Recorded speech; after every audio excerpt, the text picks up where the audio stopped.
മരുഭൂമി കൊണ്ടുവന്നിട്ടാൽ ഞാൻ സർവൈവ് ചെയ്യും. പക്ഷെ എന്നോട് തണുത്ത വെള്ളത്തിൽ കുളിക്കാൻ പറഞ്ഞാൽ എനിക്ക് ഒട്ടും പറ്റില്ല കേട്ടോ.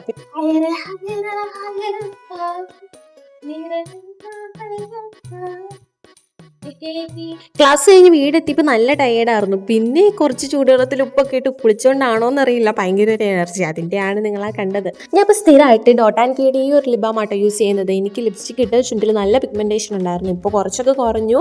എനിക്ക് നല്ലൊരു SPF ഉള്ള ലിബാമോ അതേപോലെ തന്നെ ടിൻഡഡ് ആയിട്ടുള്ളൊരു ലിബാം വേണമെന്നുണ്ടായിരുന്നേ. ഈ വീഡിയോ എടുത്ത് തീർന്നു വരെ ഞാൻ ആ 50 kg താജ്മഹൽ തന്നെയായിരുന്നു പാടിക്കൊണ്ടിരുന്നത്. ഇത് ഞാൻ ഇന്ന് വാങ്ങിച്ചിട്ട് വന്നതാണ്. അപ്പോൾ നല്ലതായിട്ട് യൂസ്ഫുൾ ആയിട്ടുള്ള പ്രൊഡക്റ്റാണത്.